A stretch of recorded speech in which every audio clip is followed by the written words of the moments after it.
going to help you to do more with less. So I want to be clear that when we start to look at time management, it is not about becoming a crazy task person, but actually just settling into your body. So we're building right onto a lot of the stuff that Jana was already talking about. All right?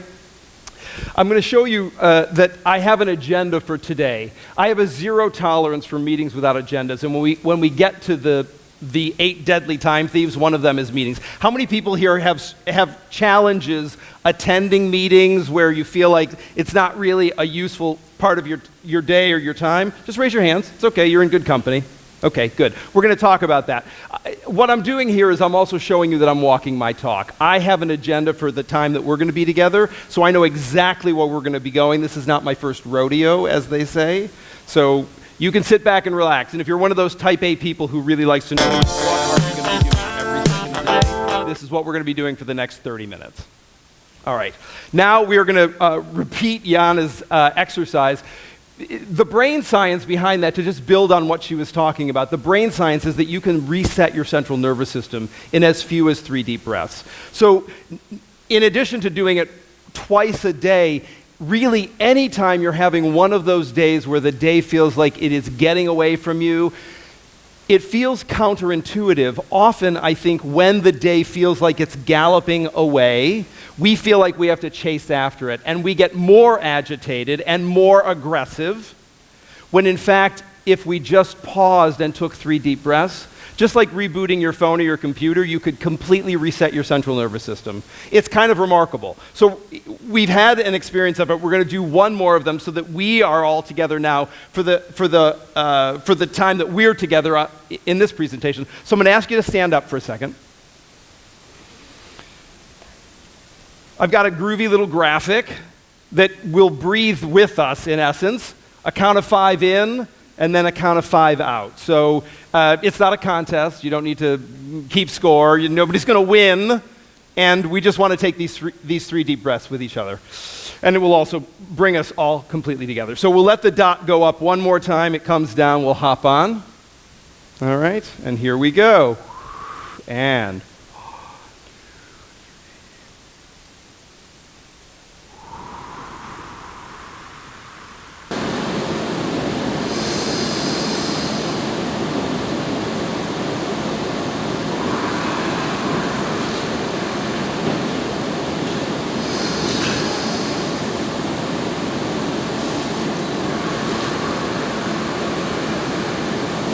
amazing, works every time. Beautiful thing is it's factory installed. You already, I mean, if you're alive, you're breathing, so.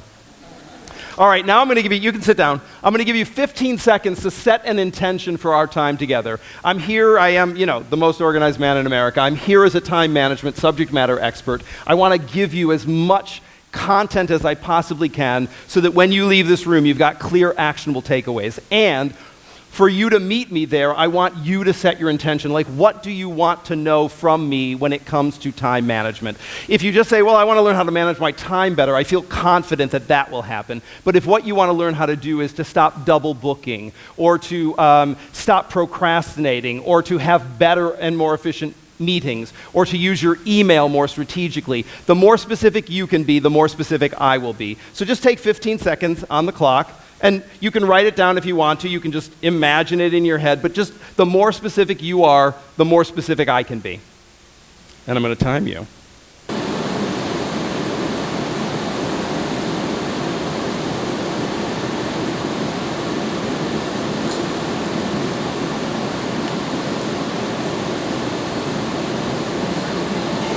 And that's 15 seconds. So there's also a little takeaway there, right? If in 15 seconds you were getting a little agitated, like, come on, Andrew, I want lunch, let's pick up the pace.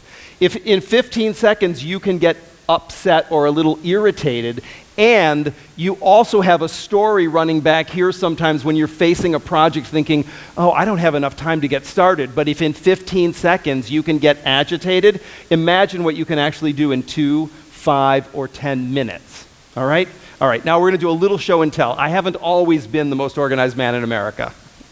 When I started out, the only thing that I was organized about was my baseball card collection.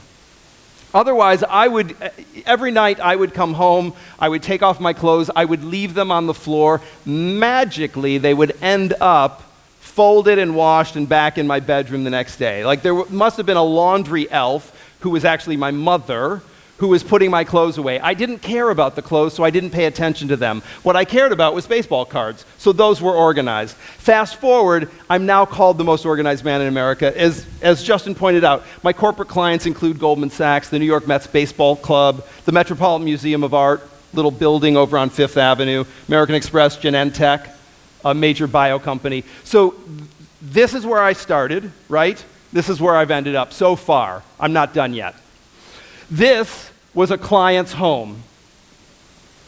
So, does anybody's home look like this? No, aren't you lucky? So, this is what my work looks like on a daily basis when I'm working residentially to help people get decluttered. This is what it looked like after I was there for a couple of days. This was another house that I walked into. That's what it looked like when I showed up. That's what it looked like when I left. So, you're in good hands. All right, let's talk about a few of the hard costs of lost time, because I like to ground this in the math. It's very simple math, and so we're just going to talk about some statistics. The first one is that 80% of the information that you're holding on to, whether that's paper, it's stuff that's sitting in your downloads folder on your computer, or it's sitting on your computer desktop, it's on the floor next to your desk, maybe it's sitting on the kitchen counter, it's on the coffee table, it's on the floor next to your bed, whatever it is, 80% of it you will never use again. And this is how powerful story is, right? You could be thinking, oh, Andrew, you don't know me. I am an exceptional researcher. The things that I am holding on to will definitely come in handy someday. Not sure when, but someday those will be useful. And this is what I want to tell you. I have done this work for over 27 years. I've worked with over 500,000 people. I've worked with Nobel Peace Prize winners. I've worked with kings and queens of industry. I've worked with stay-at-home parents. I've worked with NGOs, Fortune 50 companies. I've yet to meet the exception to this rule. So I feel very confident that you are quite extraordinary in many, many ways, and yet when it comes to this 80% rule, you are quite typical. So you don't need to feel bad about it, but it's also as you go home or back to the office and you look at those piles, just remember that I told you 80% of that stuff you're never going to touch again.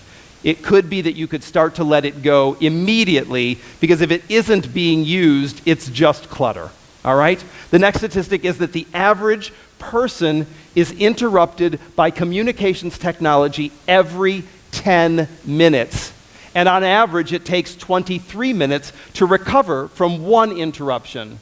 So 2 interruptions, two recoveries could mean as much as 1 hour lost in a day. Right? But we're not only interrupted twice during the day, we are interrupted up to 5 times in 1 hour. So you can see how it stacks up, and you could get to the end of the day and you could think, oh my gosh, I have been crazy busy today, I got nothing done. Then you might tell yourself one of your 200 lies, which we'll talk about in just a minute, which is, now that it's quiet, I'm going to do my real work. Now that everybody's not going to bother me, I can really focus in and go deep and get that work done. But the point is not to be working until 7 or 8 or 9 o'clock at night doing your real work. It would be ideal if you could do your real work during real work hours. So, the next statistic is that the average person will tell 200 lies every day. Now, to be clear, a good 70% of those will never be spoken. They will just be the things that we tell ourselves, all of that negative conversations that we're having with ourselves. But a third of them will come out of our mouths, and it could be something as innocuous as, tell me your name? Carol. Carol, I am so sorry to bother you. Total fib. If I was sorry to bother her, I would not be bothering her, right? It would be so much easier and so much more direct to say, Carol, I'll bet you had a plan for how today was going to go, and that is now about to change, because we have to Everybody has to focus on this report for the next 3 hours until we get it in and we can submit it. And then you can go back to whatever it is that you thought you were, you had planned for today. And if you're at all confused about how to prioritize and rejuggle, I will support you in that. Same result, but I didn't fib to her, right? I didn't bend the truth. I didn't pretend that she didn't have a plan for the day and that she was just waiting for me to ask her to do something. The last statistic that I'm going to share with you is that the average person will waste 1 year of their life looking for lost and misplaced items. And of course, nobody's going to spend a year of their life looking for their mobile phone or their keys or their wallet or their bag, right? It would be maybe a day or two, and you'd go and get a new mobile phone. You'd buy a new bag, you'd get a new wallet, you'd get new credit cards, right? Maybe you'd call the locksmith and have them come out and get new keys for you. This is what I call nickel and diming ourselves out of a year of our life, because it's 5 minutes here, it's 10 minutes there. We tell ourselves one of our 200 lies, right? I'm going to make up that lost time. This is the thing about time. Once it's spent, you can't get it back. Rebecca talked about that this morning, right? You can bank money, you cannot bank time. So it's just a story you're telling yourself. If you tell yourself, I'm going to get up extra early tomorrow.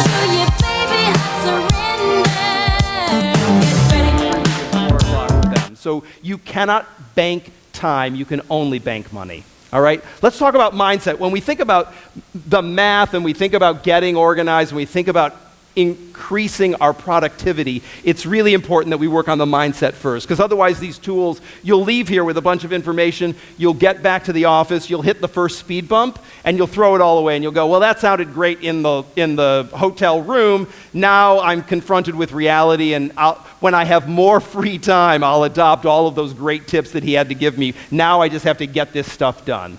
So the first thing I'm going to share with you is that you actually can't manage time. Unfortunately, you can only manage yourself in relationship to the clock.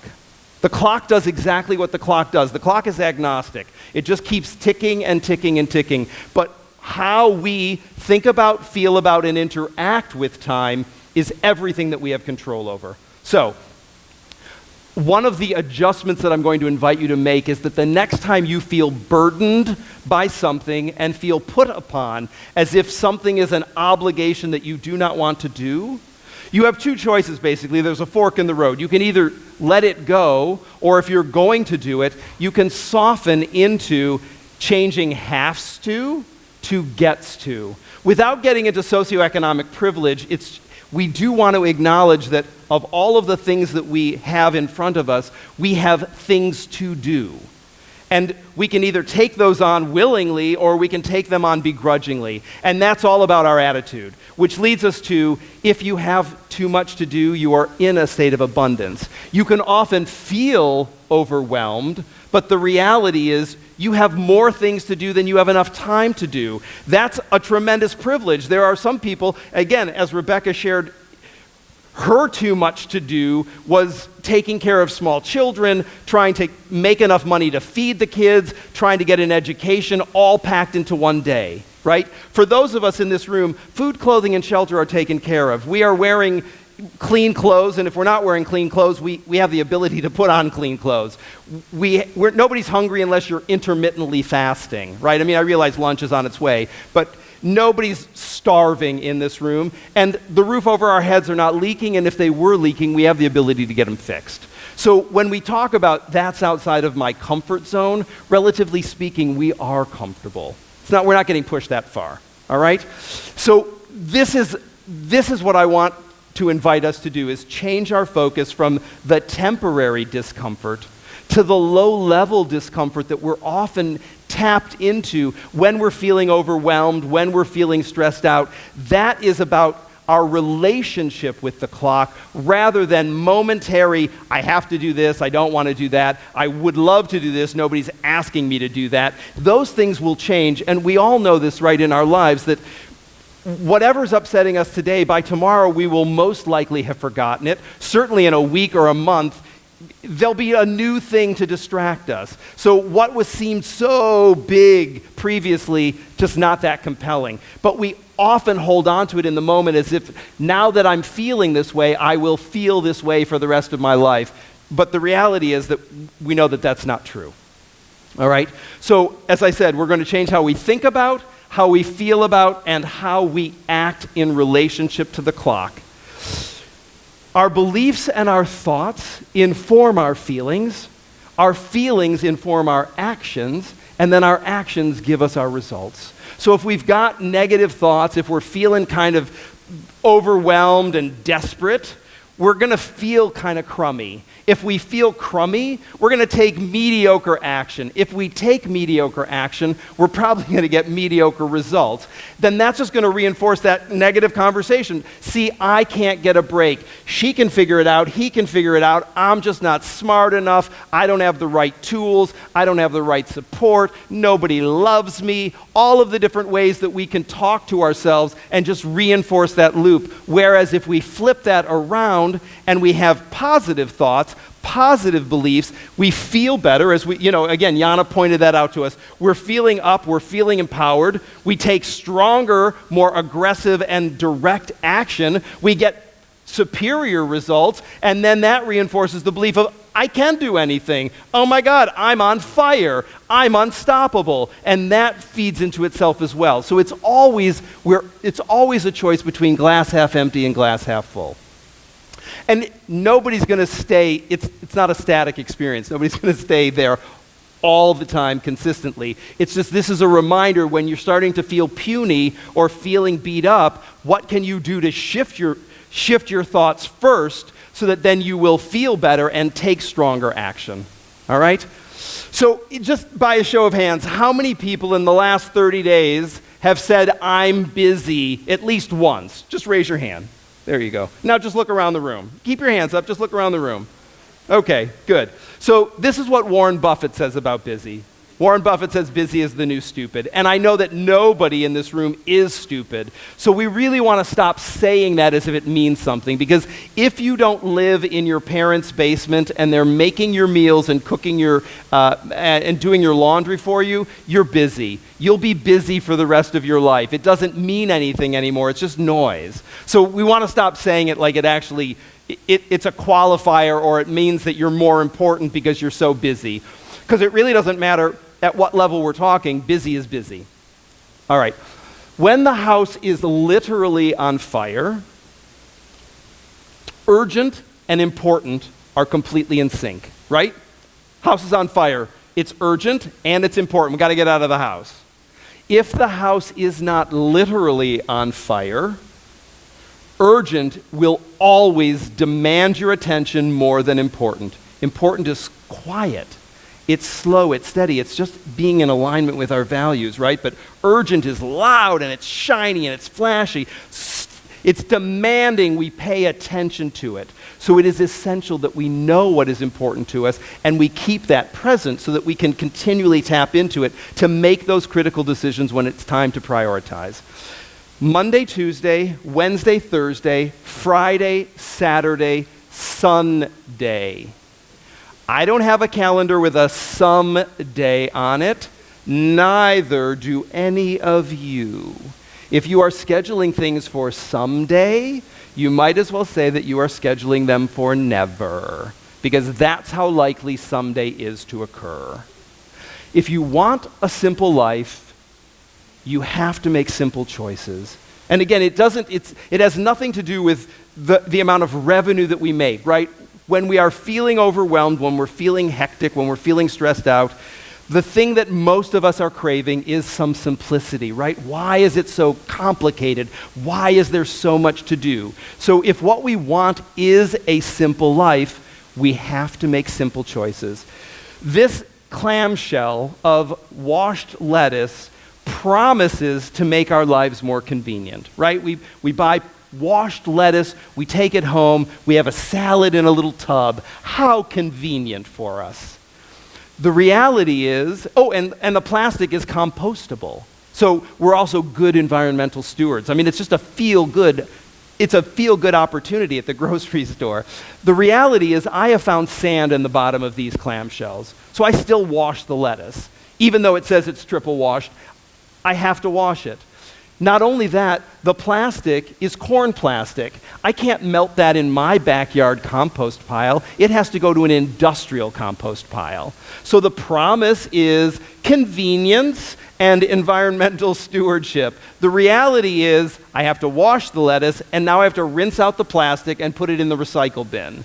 So, whereas if I go to the grocery store, I buy a head of lettuce, I already know it's dirty. My expectations are in alignment with what I'm buying. So I'm not disappointed when I have to take it home and wash it, and this will melt in my backyard. In 6 months, this will be dirt that I can then use in my garden, right? So this is the promise, this is the reality. So now I'm going to give you 1 minute to turn to somebody that you're sitting next to and share one thing in the last year that you brought into your life that you thought was going to make it more simple, that actually ended up complicating it, right? We've had lots of experience with COVID. We might have bought a new appliance. We might have bought a new piece of technology. We might have downloaded an app onto our phone or onto our watch thinking, oh, this is going to get me into shape, or this is going to help me, manage my time better. And in fact, after using it for 30 seconds, you were like, this was the biggest waste of money I've ever spent. This is garbage, and you've never used it again. So this is not a gotcha exercise. It's just an opportunity to see that we all do this and to identify one of those things. So I'm going to put a minute on the clock and just turn to your neighbor and share a story about something that you brought into your life that made it more complicated.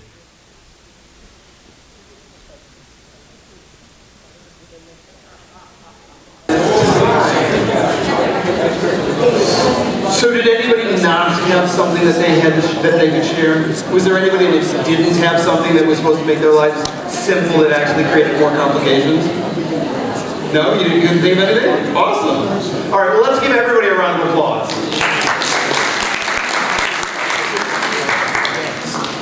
All right. Winners do what they have to do. Everyone else does what they want to do. Winners do what they have to do. Everyone else does what they want to do. So if you want to be a winner, whatever that means to you, right? It means you have to do what you have to do. Michael Phelps won 14 gold medals. He could have stopped swimming right then. He's the best swimmer in the world. But he wanted to go back to the Olympics and win some more medals. So every morning he's in a swimming pool at 6 o'clock in the morning. Doesn't matter if his mom wants him to take out the trash. Doesn't matter if his buddies want to hang out with him. He's in a pool every morning at 6 o'clock. So he can go back to the Olympics and pick up another 5 gold medals. We don't have to compare ourselves to elite athletes. But whatever excellence looks like for you, when you are sitting on that point thinking, well, I could do a little bit more, or I could just let myself off the hook. This is an opportunity for you to remind yourself. You don't have to beat up on yourself, but you also don't have to make it easy on yourself either to just distance yourself. Because if you want to get there, as Rebecca was speaking this morning, right? If you want to achieve that goal and you want to hit that target, you're going to have to do what you need to do to be a winner today. When it comes to managing your time, this is your best friend, a timer. What I'm going to suggest that we do going forward is shift talking about goals in narrative ways, meaning I'm going to work on that until I'm finished, and say I'm going to work on it for 15 minutes. Because failure breeds failure. Success breeds success. If the last time you tried to do something you were unsuccessful because you didn't finish it, the next time you go to attempt it, you're already feeling beat up. Whereas if you say, I don't know when I'll be finished on this, but I'm going to work uninterrupted for 15 minutes on it, and the timer goes off, and you did work uninterrupted for 15 minutes, you now have some success under your belt. You can build on that. Failure breeds failure, success breeds success.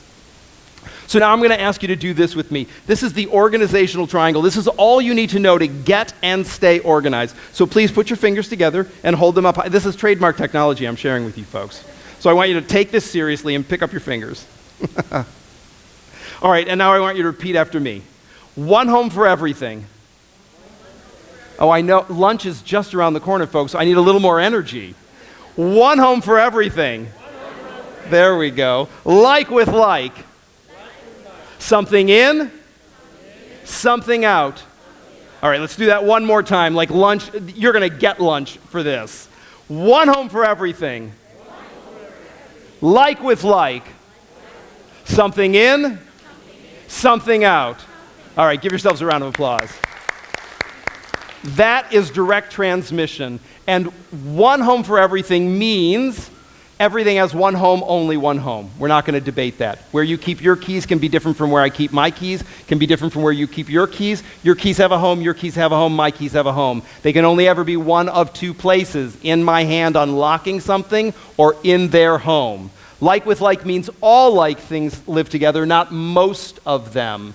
So we don't keep most of the tools in the toolbox, but we keep the screwdriver in the junk drawer in the kitchen. Because we've got a story that says, you know, I don't want to go all the way out to the toolbox to get the screwdriver. These knobs are always a little loose. This will just be good time management to keep this at my fingertips.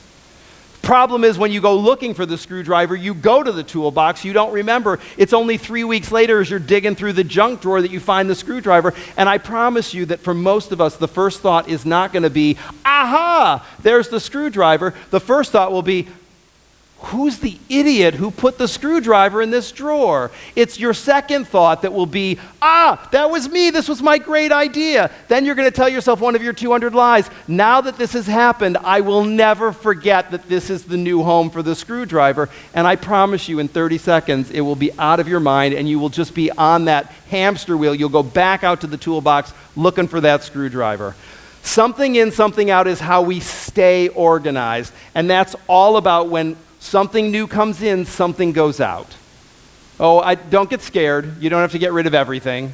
But it just means if you've decided that 150 pairs of shoes is enough, when you buy the 151st pair, it's because you're ready to retire a pair of shoes, right? So you can have as much as you want as long as there's room for it. Just at some point, do you really want to spend your free time, that is the only non-renewable resource that we have available to us, consuming new things that we don't need? Now, let's talk about those 8 deadly time thieves.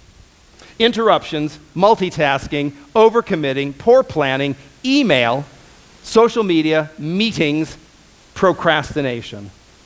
When it comes to interruptions, this is what I want you to think about if you are struggling with being interrupted at work or at home. The first thing and the only thing that you can do to actually stop interruptions is to shift the culture.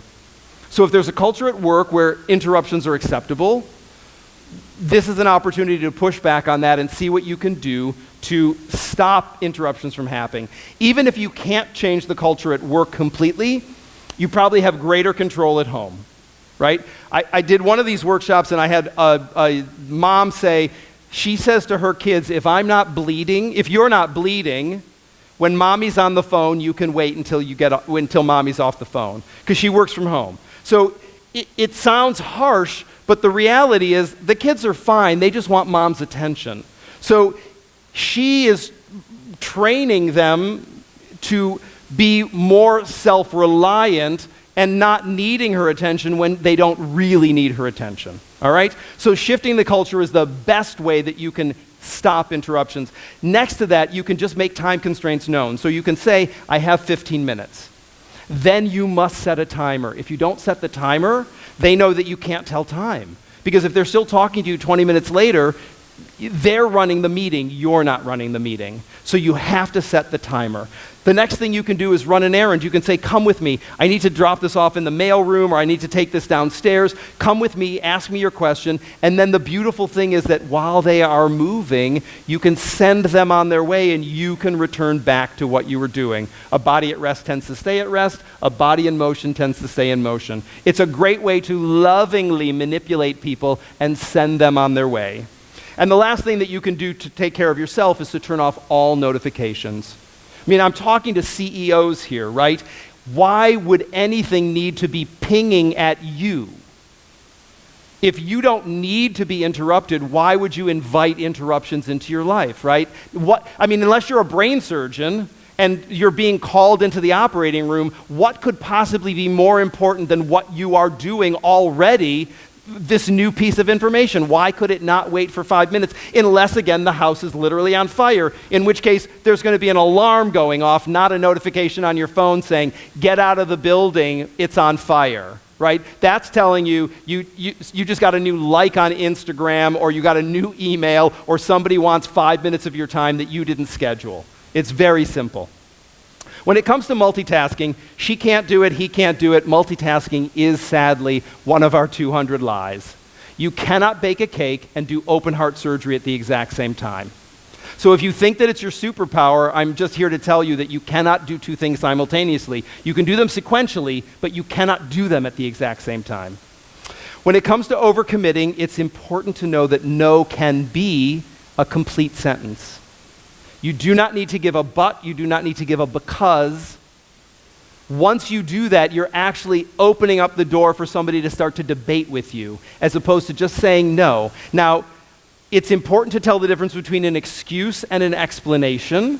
It's also completely okay to offer a trade-off, to say, I can't do it now, but I can do it tomorrow at 4 p.m. That's legitimate, right? The last thing to remember when it comes to overcommitting is that the only thing better than good news is bad news fast.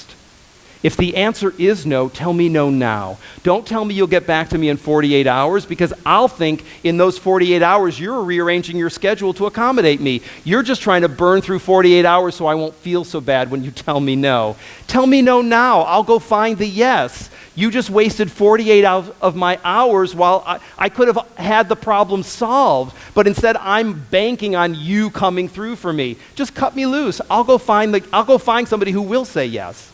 The very last thing to remember is that when we say no to something, we are actually saying yes to something we value more. So again, that's the glass half empty, glass half full, right? We are saying no to this, which means we are doubling down on something that we already committed to and that we already had in alignment with our values.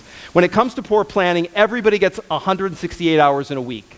Nobody gets 172 because they're really nice. Nobody gets 164 because they're really sour. Everybody gets 168 hours. How you spend them is completely up to you. So you cannot manage what you do not measure. It's why it is so important that we know how we're spending those 168 hours. Anybody here familiar with the Pareto principle, the 80-20 rule? Raise your hand, right? Right, okay. So it is important that we know what our 20% is. In my business, the thing that moves the needle the most is speaking at conferences and networking. No amount of social media posting, no amount of appearing on national television, in the newspaper, brings any amount of business into my business more than me speaking on a stage or attending networking events. So the more that I do that, the bigger the business grows rapidly, because that is my 20%. So it's important for you to know, of all of the things that you do all day, where is the greatest return on that investment? Because if you do the math, and this is simple math, right? If I just do twice as much speaking and networking, I've increased my business by 80% by doing 20% of the effort. So I could still blow off 60% of the day, and I have doubled my output by only doing 20% more. It's essential for all of us to know what is that, so that when we are caught doing the little busy things, thinking, oh, I'm just going to knock this out and then I can go do the really important things, we remind ourselves this has no impact on the bottom line. This is a waste of my time. It might feel good, but it doesn't move the needle forward at all. All right? When it comes to email, these are my top 4 tips. Check it only when you have the time to read it and reply to it. If you do not have time to reply to it, you will have to read it again when you do have time to reply to it. So you've just wasted the time reading it the first time. Stop using email for internal communications. It is the most inefficient way to communicate with the people on your team. Slack, Microsoft Teams, there are any number of programs that are now available that keep communication in threads and much easier to search than email. And it also breaks up all that CC and BCC garbage that gluts everybody's inboxes. Read and reply 3 times max, ideally twice again, right? You're all leaders in your company. You do not need to be in your inbox. That is somebody else's job. And then automate using rules or filters. How many people here have rules and filters running on their inbox? Yeah, so for those of you who don't feel bad, but every email program has the ability to pre-sort emails before they land in your inbox. according to sender, according to domain name, according to keywords. You can filter out so many emails out of your inbox like that just by engaging rules or filters. Depending on whether you're on a Mac or a PC, some platforms call them rules, some call them filters. They do the same thing. When it comes to meetings, these are my top 5 tips for meetings. And as I said at the very beginning, I have a 0 tolerance for meetings without agendas. I will not go to them. The first tip is to call standing meetings, and I don't mean recurring meetings, I mean meetings where people stand. If you bring people into a room, do not give them chairs, I promise you they will be in and out of that meeting like that. They will think that going back to their desk is a vacation. Handouts and agendas should be distributed at least minimum 24 hours before the meeting happens. I don't want anybody showing up I don't want your best guess, I want your best work. So I want you to know what we're going to be addressing so you come loaded for the meeting, I don't care how talented anybody is, what you make up on the fly has nothing to compare to revision and deep thought. There should be time limits for every agenda item so that nobody is held hostage in a meeting that we just keep talking about the same thing for 20 minutes when it was a 5-minute item. There should never be back-to-back meetings. Ever. Ever.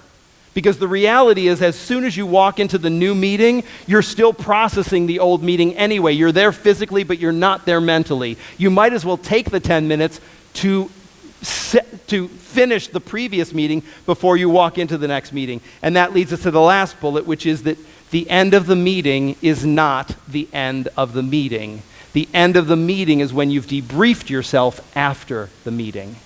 That's the end of the meeting. Now let's talk about procrastination, and then we can have some lunch. So why do you procrastinate? Why do people procrastinate? It's the $64 million question. Here's an a la carte menu. You can help yourself to any number of these reasons, right? We don't all procrastinate for the same reason. We don't all procrastinate about the same kinds of things. So these are all of the different ways in the work that I've done that I've gathered up that people share about why they procrastinate. What can you do to stop procrastinating? You can eat the frog. How many of you have heard the expression eat the frog before? So eat the frog was coined by Mark Twain. And then it was made popular by a colleague of mine named Brian Tracy. The idea is if you eat a live frog first thing in the morning, everything after that is delicious.